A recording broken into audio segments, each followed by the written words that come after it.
Coming up on our program today, an authentic Chinese garden in the southern city of Dunedin.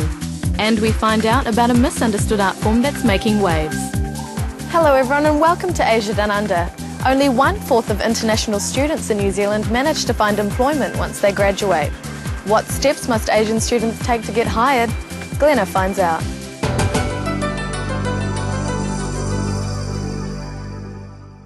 International students who decide to stay here after school are expected to find jobs more easily than other migrants. Study hard, graduate, get employed. Sounds too good to be true? Yes, it is. They have to overcome, I think, particular barriers. So they have to work harder, for instance, to communicate both in the university here and in employment. Glendower Jones and his student Joy Yun have just completed their research on what Asian graduates must do to get hired in New Zealand.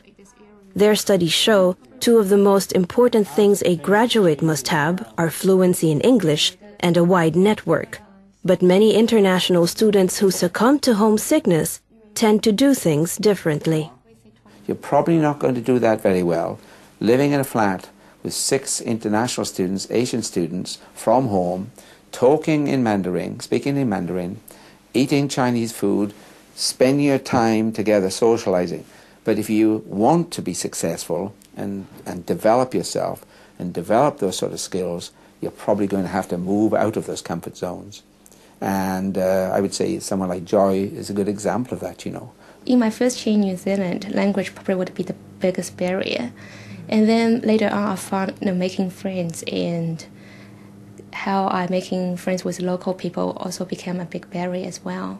But as my language is getting better, I found I overcome this barrier. Yeah. Joy is working on her degrees in law and management and is also working on her master's. She is also a member of ISEC, an organization that helps business and economics students develop an international network. We learn a lot from interacting with people. We learn a lot from the process of building up this network. Recently, Joy attended the network conference organized by social sciences group BRCSS. New Zealand is a 2 degrees of separation community. And that means a lot of employment opportunities are unfolded through being personally connected. And so sometimes just because you have the qualification, it doesn't mean that you're going to get the job. And so that's why in some ways a major purpose of this conference, BRICS, is to build up the social networks of the students so that they're within 2 degrees of separation instead of 6. I look forward to seeing you in Wellington. Speakers emphasized how crucial the CV is and how an applicant should tailor the CV for each position they apply for, rather than sending out 100 copies of the same thing. They also advised students to be aware of cultural differences, particularly during an interview.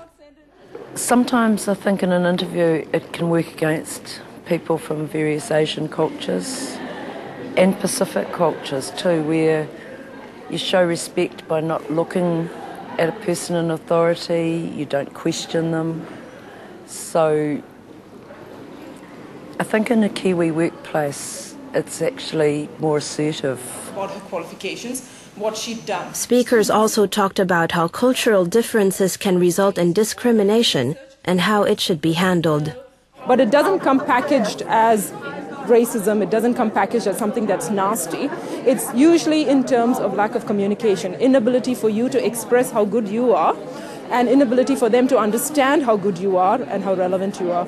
And that's where you actually have to capitalize on the differences and be able to, in a sense, market what you have.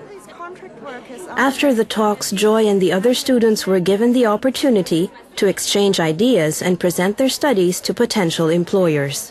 I want to get some work experience in New Zealand because I get my qualification here. If I don't practice, those qualifications just on the paper doesn't mean anything. As her English continues to improve and her network continues to grow, Joy is confident that she's taking the right steps towards bigger dreams and a brighter future.